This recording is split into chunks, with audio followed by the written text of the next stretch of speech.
कहानी की शुरुआत होती है एक लड़के को दिखाते हुए जिसका नाम जैकब होता है और उस टाइम जैकब को कुछ बच्चे बुली करते हैं। अब यहाँ जैकब बाकी बच्चों की तरह हंसी खुशी रहने वाला नहीं होता, बल्कि वो तो हमेशा ही उदास और सहमा ही रहता है। अब यहाँ पर हम देखते हैं कि जैकब और उसकी मैनेजर जैकब के घर पर जा रहे होते हैं और तभी जैकब के पास कॉल आती है और ये कॉल उसकी ग्रैंडफादर की होती है। यहाँ उसके दादाजी उससे कहते हैं कि बेटा प्लीज तुम घर मत आना, यहाँ पर खतरा है। अब यहाँ पर जैकब को ये लगता है कि क्योंकि उसके दादाजी अब बूढ़े हो चुके हैं इसी वजह से वो इस तरह से बिहेव कर रहे हैं, लेकिन फिर भी जैकब को कहीं ना कहीं कोई ना कोई गड़बड़ लगती है। अब जैकब और उसकी मैनेजर उसके दादाजी के घर पहुँचते हैं। अब यहाँ उसकी मैनेजर जैकब से कहती है कि अगर तुम्हें घर में कुछ भी चीज गलत लगे तो तुम मुझे कॉल कर देना, और अभी तो मैं वैसे भी यहीं पर ही हूँ तो तुम मुझे आवाज लगा देना। और अब जैसे जैकब घर के अंदर जाता है वो दिखता है कि घर का सारा सामान इधर उधर बिखरा पड़ा है। देखने से ऐसा लग रहा था कि यहाँ पर कुछ गलत हुआ है और यहाँ पर उसके दादाजी भी नहीं होते। इसी वजह से वो अपने दादाजी को ढूंढने लगता है। फिर वो देखता है कि घर के पीछे वाला दरवाजा टूटा हुआ है, लेकिन उसके दादाजी वहाँ पर भी नहीं होते। इसीलिए अब वो उन्हें ढूंढने के लिए जंगल की तरफ जाने लगता है, लेकिन फिर उसे उसके दादाजी मिल जाते हैं और वो देखता है कि वो तो बेहोश पड़े हुए हैं। फिर वो जैसे उन्हें पलट कर देखता है तो वो ये देखकर काफी डर जाता है कि उसके दादाजी की तो आंखें ही नहीं है। इसका मतलब ये था कि किसी ने उनकी आंखें निकाल ली थी। अब यहाँ पर जैकब को ये लगता है कि शायद उसके दादाजी मर चुके हैं, इसीलिए वो हेल्प के लिए अपने मैनेजर को कॉल करता है। लेकिन इसी दौरान उसके दादाजी उठते हैं और जैकब का हाथ पकड़ लेते हैं। यहाँ पर वो उसे कुछ जरूरी बात बताते हैं। वो कहते हैं कि बेटा तुम मुझ पर यकीन करो और तुम्हें एक टाइम लूप यानी कि 1943 में एक आइलैंड पर जाना होगा। वहाँ पर तुम्हें एक बर्ड मिलेगी जिसने इंसान का रूप लिया होगा और वो तुम्हें सब कुछ बता देगी। अब यहाँ पर जैकब को कुछ भी समझ नहीं आती कि आखिर उसके दादाजी उसे क्या कहना चाह रहे हैं। और फिर जैसे जैकब अपने सामने देखता है तो वहाँ पर एक काफी बड़ा क्रिएचर होता है जो कि जैकब पर हमला करने के लिए आगे बढ़ रहा था। और तब जैकब जल्दी से अपने मैनेजर को आवाज लगा देता है। अब वो मैनेजर जैकब के कहने पर पीछे मुड़कर गोली चलाती है, लेकिन उस मैनेजर को तो वहाँ पर कुछ भी दिखाई नहीं दे रहा था और सिर्फ जैकब ही था जो उसे देख पा रहा था। अब जैकब अपने दादाजी की मौत की वजह से काफी अपसेट था, इसीलिए उसे एक साइकाइट्रिस्ट के पास जाने की जरूरत पड़ जाती है। यहाँ वो अपने साइकाइट्रिस्ट को सब कुछ बता देता है कि कैसे उसके दादाजी उसे मॉन्स्टर्स क्रिएचर्स की कहानियां सुनाया करते थे और तो और कुछ जादुई बच्चों की कहानियां भी वो सुनाया करते थे और उन जादुई बच्चों के पास खास किस्म की पावर्स हुआ करती थी। और ऐसी ही और भी बहुत सारी कहानियां वो मुझे सुनाया करते थे जिन पर यकीन करना शायद काफी मुश्किल है। फिर एक बार उसके ग्रैंडफादर ने उसे एक आइलैंड की कहानी सुनाई जहाँ पर बहुत सारे जादुई बच्चे रहा करते थे और तो और वहाँ पर मॉन्स्टर्स भी थे। अब क्योंकि उस टाइम जैकब काफी छोटा था इसी वजह से वो इन कहानियों को सच मानने लगा था और वो इन कहानियों को बाकियों के साथ शेयर भी करना चाहता था। और इसी वजह से जब वो ये कहानियां अपनी क्लास के बच्चों को बताता है तो वो सारे बच्चे उसका मजाक बनाने लगते हैं, उस पर हंसने लगते हैं क्योंकि ये सब कुछ तो कहानियां थी। अब जैसे जैसे जैकब बड़ा होता जा रहा था उसका भी इन कहानियों पर से यकीन उठता जा रहा था क्योंकि अब उसे भी ये सब कुछ रियल नहीं लग रहा था। हालांकि उसके दादाजी उसे यकीन भी दिलवाते हैं कि नहीं बेटा मैं तुम्हारे साथ कभी भी झूठ नहीं बोलूंगा और ये सारी कहानियां सारी चीजें सच हैं। अब यहाँ पर जैकब और उसके फादर की ताल्लुक कुछ ज्यादा खास नहीं थे, इसी वजह से जैकब अपने ग्रैंडफादर के साथ ही रहा करता था। लेकिन अब क्योंकि उसके ग्रैंडफादर की तो मौत हो गई थी तो इसीलिए अब वो अपने पेरेंट्स के पास शिफ्ट होने वाला था। फिर जब वो अपने घर जाता है तो वहाँ पर एक पार्टी चल रही होती है। उस पार्टी में एक लेडी जैकब को एक किताब देती है और ये किताब उसके दादाजी की होती है। अब जैकब जब उस किताब को खोलता है तो उसमें एक पोस्ट कार्ड होता है और ये पोस्ट कार्ड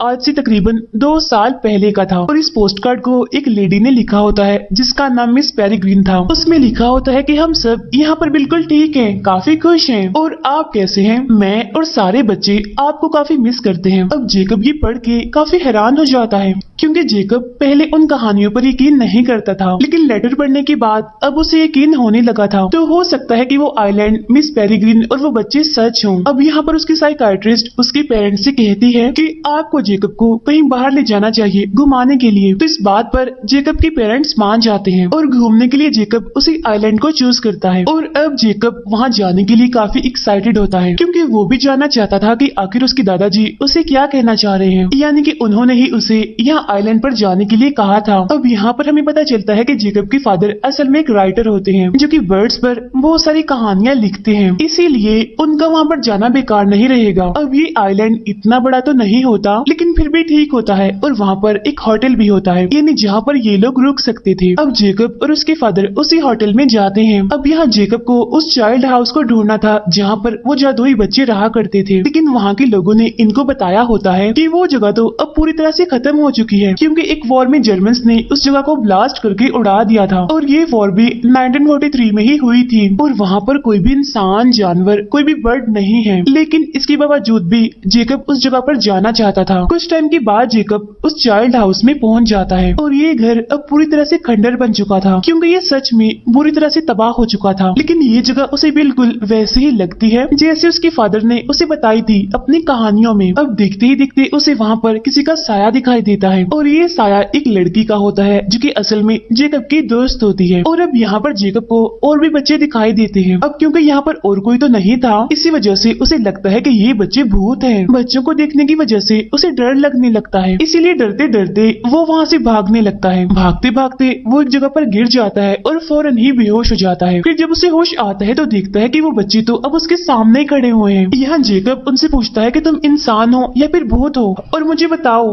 कि मैं मर चुका हूँ या फिर तुम मरे हुए हो। तो वो बच्चे कहते हैं कि कोई भी नहीं मरा यहाँ पर, और हमें मिस पेरिग्रीन ने बताया था कि तुम यहाँ पर आ चुके हो। और अभी बच्चे जेकब को अपने टाइम लूप में ले जाने की कोशिश करने लगते हैं। अब यहाँ पर जेकब को किसी भी चीज पर यकीन नहीं आ रहा था, इसीलिए वो वहाँ से भागकर अपने फादर के पास जाने लगता है। लेकिन हम देखते हैं कि अब वो अपने टाइम में नहीं था, बल्कि वो तो उस टाइम लूप में एंटर कर चुका था, क्योंकि अब वो आ चुका होता है 1943 में। और ये जगह असल में एक बार होती है जो कि प्रेजेंट टाइम में अब होटल है। यहाँ पर जेकब को देखकर वो सब उससे पूछते हैं कि कौन हो तुम, और उसे मारने के लिए उसकी तरफ बढ़ते हैं, क्योंकि ये टाइम 2016 नहीं था बल्कि 1943 था और कोई भी जेकब को यहाँ पर नहीं जानता था। और इसी टाइम यहाँ पर वही जादुई बच्चे आ जाते हैं। यहाँ आकर वो जेकब की जान बचा लेते हैं, लेकिन जाते जाते वो उस बार को तबाह कर देते हैं, यानी कि वो उसमें आग लगा देते हैं और वो जेकब को अपने साथ लेकर वहाँ से भाग जाते हैं। अब ये देखकर जेकब काफी हैरान होता है और उन बच्चों से पूछता है कि क्या मुझ में ही ऐसी जादुई पावर्स पाई जाती हैं? क्या वो तबाही मैंने की थी वहाँ पर? लेकिन तभी यहाँ पर एक बच्चा जो कि इनविजिबल होता है वो बोलता है कि तुमने नहीं, ये सब कुछ मैंने किया है, क्योंकि इस बच्चे को कोई भी नहीं देख सकता था जब तक कि वो कोई कपड़े ना पहने। अब ये सारे बच्चे जेकब को उसी चाइल्ड हाउस में ले आते हैं। अब यहाँ आकर जेकब देखता है कि ये जगह अब खंडर नहीं है, बल्कि चाइल्ड हाउस काफी खूबसूरत और बिल्कुल सही सलामत है। हर तरफ हरियाली ही हरियाली है। और तब यहाँ पर अंदर से एक लेडी बाहर आती है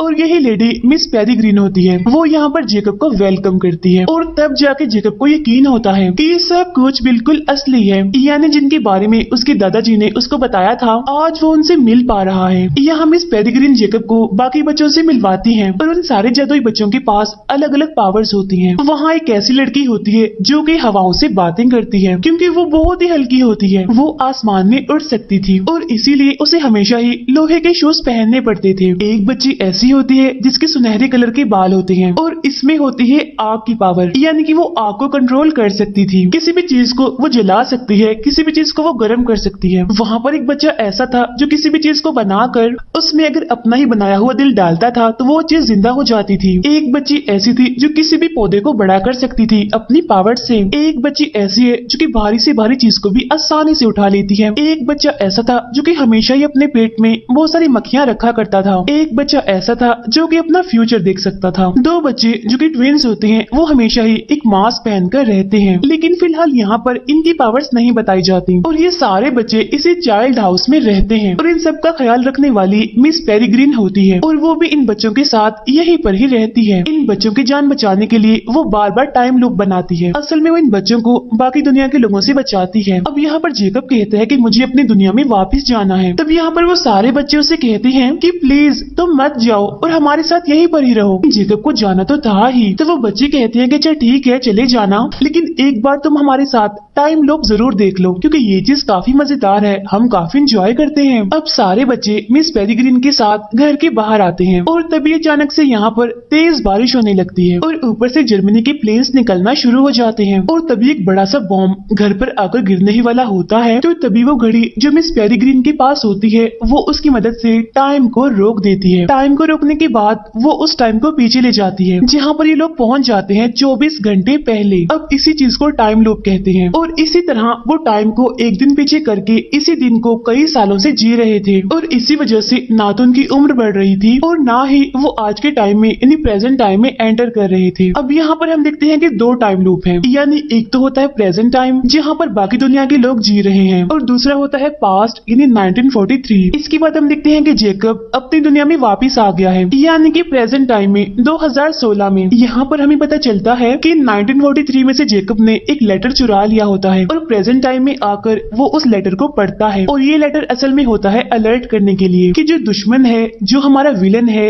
वो टाइम लूप को ढूंढ चुका है। अब यहाँ पर मैं आपको एक बात बताती हूँ, असल में टाइम लूप कोई एक नहीं है बल्कि ज्यादा सारे हैं और इन टाइम लूप्स को बनाने के लिए वही बर्ड्स होते हैं जो कि असल में प्रोटेक्टर होती हैं और ये प्रोटेक्टर पूरी कंट्री में काफी ज्यादा हैं और ये सारी प्रोटेक्टर अपने अपने जादुई बच्चों के साथ रहती हैं ताकि वो उनकी हिफाजत कर सकें और बच्चों को बचाने के लिए वो एक के बाद एक टाइम लूप बनाती जाती हैं। अब उस लेटर में इसी बात के लिए अलर्ट किया गया था कि विलन ने उस लूप के बारे में पता लगवा लिया है, इसी वजह से वो बहुत जल्द मिस पेरिग्रीन पर हमला करने वाला है। इसीलिए मिस पेरिग्रीन को जल्द से जल्द एक टाइम लूप बनाना होगा, क्योंकि अगर उस विलन को उनके ठिकाने का पता चल गया तो वो मिस पेरिग्रीन के साथ साथ उन बच्चों को भी मार डालेगा। अब जेकब इस लेटर को लेकर वापस से मिस पेरिग्रीन के पास आता है। अब यहाँ पर मिस पेरिग्रीन उसे डांटती है कि तुम्हें ये लेटर चुराना नहीं चाहिए था और ना ही इसे पढ़ना चाहिए था। इसके बाद जेकब की दोस्त उसे अपने साथ ले जाती है, वो उसे एक काफी बड़े और खूबसूरत समंदर में घुमाने के लिए ले जाती है। फिर वो उसे समंदर की गहराइयों में ले जाती है एक काफी बड़े शिप को दिखाने के लिए, क्योंकि उस शिप को समंदर की गहराइयों में रखा गया था और ये शिप काफी सालों पुराना है। शिप में आने के बाद जेकब की दोस्त उसे एक बॉक्स दिखाती है और ये बॉक्स असल में उसके दादाजी का ही होता है। इस बॉक्स में से उसे एक मैप मिलता है। अब यहाँ जेकब की दोस्त उसको बताती है कि पावर्स तुम्हारे पास भी हैं, क्योंकि बगैर पावर्स के कोई भी इस लूप को पार नहीं कर सकता और यहाँ तक नहीं आ सकता। यहाँ पर जेकब की दोस्त उसको ये भी बताती है कि मिस पेरिग्रीन बहुत अच्छी है, वो हमारी हिफाजत करती है विलन से। तब बाहर आने के बाद जेकब देखता है कि दूर एक काफी बड़ा मॉन्स्टर है जो कि इन लोगों पर ही हमला करने वाला है, लेकिन तभी मिस पेरिग्रीन उस पर हमला करके उसे मार डालती है। यहाँ पर जेकब की दोस्त उससे पूछती है क्या तुम उस मॉन्स्टर को देख पा रहे थे? तब जेकब कहता है कि हाँ बिल्कुल मैंने उसे देखा। तब ये सुनकर उसकी दोस्त कहती है लेकिन हम तो इसको नहीं देख पाते और ये ही तुम्हारी पावर है और तुम्हारे ग्रैंडफादर की भी सेम यही पावर थी, इसीलिए अब वो उसे फौरन मिस पेरिग्रीन के पास ले जाती है। यहाँ मिस पेरिग्रीन जेकब को बताती है कि ये बात हम काफी टाइम पहले से ही जानते थे कि तुम्हारे पास भी यही पावर्स हैं, लेकिन तुम्हारे दादाजी ने ये फैसला किया था कि तुम आम बच्चों की तरह ही अपनी जिंदगी गुजारोगे और तुमने आज तक बिल्कुल ऐसा ही किया। ये सारी बातें तुम्हारे ग्रैंडफादर ने तुम्हें बता ही देनी थी तुम्हारी 18th बर्थडे पर। ये कहकर मिस पेरिग्रीन उसे किताब दिखाती है और ये बुक काफी पुरानी होती है क्योंकि ये उनकी हिस्ट्री की बुक होती है। साथ ही साथ मिस पेरिग्रीन उसको ये भी बताती है कि हम सब पहले बहुत ही खुशहाल जिंदगी गुजारा करते थे, लेकिन हम में से ही कुछ ऐसे लोग थे जो कि इमोर्टल्स होना चाहते थे, यानी कि वो ऐसी जिंदगी गुजारना चाहते थे जो कि कभी भी खत्म ना हो। साथ ही साथ वो इस लूप से भी तंग आ चुके थे, इसीलिए वो हमसे अलग हो गए थे। इसके बाद वो लोग चाहने लगे कि हम बाकी लोगों के साथ तो रहें लेकिन हम इमोर्टल होकर रहें। तो इस मकसद के लिए उन्होंने एक एक्सपेरिमेंट किया जिसमें वो एक प्रोटेक्टर को पकड़ते हैं और उसकी सारी पावर्स लेकर वो इमोर्टल बनना चाहते थे। और ये एक्सपेरिमेंट किसी और ने नहीं बल्कि हमारे विलन ने ही किया था, लेकिन उनका ये एक्सपेरिमेंट सक्सेसफुल नहीं हो पाता, वो नाकामयाब ही रहते हैं क्योंकि वो लोग इमोर्टल तो नहीं हुए बल्कि वो सारे के सारे मॉन्स्टर्स बन गए और अब वो सारे मॉन्स्टर्स इनविजिबल हैं, यानी कि उन्हें कोई भी नहीं देख सकता। लेकिन इस चीज का तोड़ उस विलन ने निकाल लिया था। उसे ये बात पता चल गई थी कि अगर वो जादुई बच्चों की आंखें खाएगा तो वो इनविजिबल से विजिबल हो जाएगा, यानी कि वो दिखना शुरू हो जाएगा। अब उसने इतने सारे बच्चों की आंखें खाई थी कि वो खुद तो हो गया था बिल्कुल नॉर्मल, लेकिन उसके बाकी साथी अभी भी इनविजिबल ही थे। इन तभी हम देखते हैं कि एक प्रोटेक्टर अपने लूप से भागकर मिस पेरिग्रीन के पास आती है ताकि वो उन्हें उस विलन के बारे में अलर्ट कर सके। वो बताती है कि उस विलन ने और उसके सारे साथियों ने यानी कि उन मॉन्स्टर्स ने हमारे लूप पर अटैक कर दिया है, इसी वजह से मेरे सारे बच्चे मारे जा चुके हैं और मैं किसी तरह अपनी जान बचाकर यहाँ आई हूँ आपके पास। और अब यहाँ पर वो प्रोटेक्टर मिस पेरिग्रीन से कहती है कि अब आपको भी अपने बच्चों के लिए एक नया टाइम लूप बनाना होगा क्योंकि वो विलन बहुत जल्द यहाँ पर भी आने वाला है। अब क्योंकि जेकब इन सभी चीजों में नहीं पड़ना चाहता था, इसी वजह से वो अपनी दुनिया में वापस चला जाता है। अपनी दुनिया में जाकर जेकब बहुत सारी भेड़ें देखता है जिनकी आंखें नहीं होती। साथ ही साथ वो उस होटल के ऑनर को भी देखता है, बहुत ही बुरी हालत में मरा हुआ होता है और उसकी dead body same to same उसके दादा जैसी लग रही थी क्योंकि उनकी तरह इसकी भी आंखें निकाल ली गई थी। और तब ये बात जेकब जान जाता है कि वो विलन यहाँ पहुंच चुका है और तब इसी बारे में बताने के लिए वो वापस से मिस पेरिग्रीन के पास जाता है। वहाँ भागते ही वो जैसे उस लूप में एंटर करता है तो तब उसके पीछे पीछे एक और आदमी एंटर कर लेता है और जब जेकब उसे देखता है तो कहता है कि तुम भी नॉर्मल नहीं हो, क्योंकि यहाँ पर कोई नॉर्मल इंसान नहीं आता, तो क्या तुम्हारे पास भी कोई पावर्स हैं? और तब वो आदमी यहाँ पर अपना असली चेहरा दिखाता है और ये और कोई नहीं बल्कि उसकी साइकाट्रिस्ट होती है। फिर वो साइकाट्रिस्ट भी अपना चेहरा बदल लेती है और तब पता चलता है कि ये और कोई नहीं बल्कि वही विलन है। अब यहाँ वो जेकब का पीछा इसीलिए कर रहा था क्योंकि वो विलन पेरिग्रीन का पता लगवाना चाहता था और अब जेकब के पीछे आकर वो अपने मकसद में कामयाब भी हो चुका था, यानी कि वो पेरिग्रीन का पता लगवा चुका था। यहाँ वो विलन जेकब को लेकर मिस पेरिग्रीन के घर आता है। यहाँ उसने जेकब के गले पर तेज धार वाला हथियार रखा होता है। यहाँ आकर वो पेरिग्रीन को प्रिजनर बनने के लिए कहता है। अब यहाँ मैं आपको बताती हूँ कि आखिर वो विलन ये सब कुछ क्यों कर रहा था। असल में वो विलन अपने बाकी साथियों को नॉर्मल करना चाहता था और ऐसा करने के लिए वो एक और एक्सपेरिमेंट करना चाह रहा था और इस एक्सपेरिमेंट के लिए वो बहुत सारे प्रोटेक्टर्स का इस्तेमाल करना चाहता था, यानी कि अब एक नहीं बल्कि पहले से कई ज्यादा प्रोटेक्टर्स उसे चाहिए थी और इसी मकसद के लिए वो मिस पेरिग्रीन को भी पकड़ना चाहता था। इसी वजह से वो मिस पेरिग्रीन को उसके साथ चलने के लिए कहता है। तब यहाँ वो मान जाती है और वो अपने बच्चों को गुड बाय कहती है। जाते जाते वो जेकब से कहती है कि अब तुम ही सबसे खास हो, तुम्हें ही मेरी जगह इन बच्चों का ख्याल रखना है।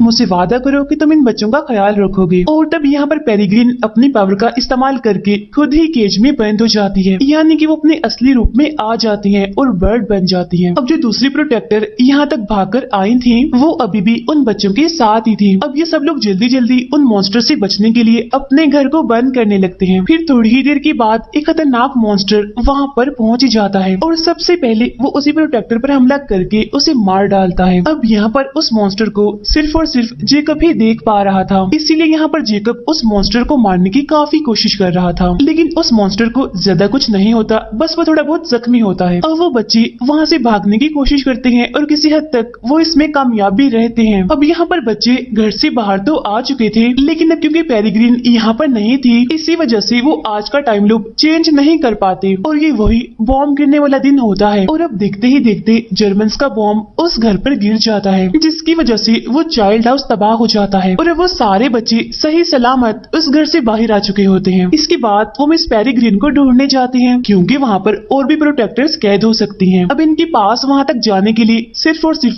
वही शिप होता है जो कि अब समंदर की गहराइयों में पड़ा होता है। अब सारे बच्चे अपनी अपनी पावर्स का इस्तेमाल करके उस शिप को चला देते हैं। अब जो नया टाइम लूप होता है यानी जो मिस पेरिग्रीन ने बनाना था वो असल में प्रेजेंट टाइम का ही होता है, यानी 2016 का। और जेकब के पास उसका मैप होता है जिसमें सभी टाइम लूप्स की जगह लिखी हुई थी। और वो विलन अपने बाकी साथियों के साथ एक हॉल में बैठा होता है, यानी जहाँ पर वो एक्सपेरिमेंट करने वाला था। अब जेकब उन बच्चों के साथ एक प्लान बनाता है यहाँ पर कि अब हमें किसी तरह करके उन प्रोटेक्टर्स को छुड़ाना है और साथ ही इस विलन का खात्मा करना है। और तब जेकब की फ्रेंड हवा में उड़कर वहाँ पर आती है और वो उस विलन से कहती है कि तुम अपने सारे साथी यानी कि ये सारे के सारे मॉन्स्टर्स मेरे पीछे भेजो, वरना तो मैं तुम सभी को मार डालूंगी, क्योंकि वैसे भी अभी अभी मैं एक मॉन्स्टर को मार कर आ रही हूँ। अब इस बात पर वो विलन बिल्कुल भी यकीन नहीं करता, वो उनका मजाक बनाने लगता है कि आखिर ये बच्चे क्या कर सकते हैं। फिर वो विलन अपने बाकी साथियों को उन बच्चों के पीछे भेजता है। अब यहाँ पर उन बच्चों ने एक समझदारी की होती है, उन्होंने यहाँ पर एक प्लान बनाया होता है कि सबसे पहले वो उन मॉन्स्टर्स जो कि इनविजिबल हैं उन पर बर्फ फेंकेंगे, बाद में उन पर कैंडीज फेंकेंगे ताकि वो इनविजिबल से विजिबल हो जाएं और सबको नजर आने लगे। और वो बच्चा जिसके पास ये पावर होती है कि वो मरे हुओं को जिंदा कर सकता था, वो यहाँ पर बहुत सारे स्केलेटन्स को जिंदा कर देता है और इस तरह से यहाँ पर स्केलेटन की एक फौज बन जाती है। स्केलेटन की ये फौज उन मॉन्स्टर्स पर जबरदस्त हमला कर देती है और ये एक के बाद एक मॉन्स्टर्स को मार गिराते हैं। इसके बाद ये बच्चे उस विलन के पास पहुँचते हैं, लेकिन अब यहाँ फाइट के दौरान वो बच्चे हमें कमजोर पड़ते हुए दिखाई दे रहे थे, लेकिन फिर भी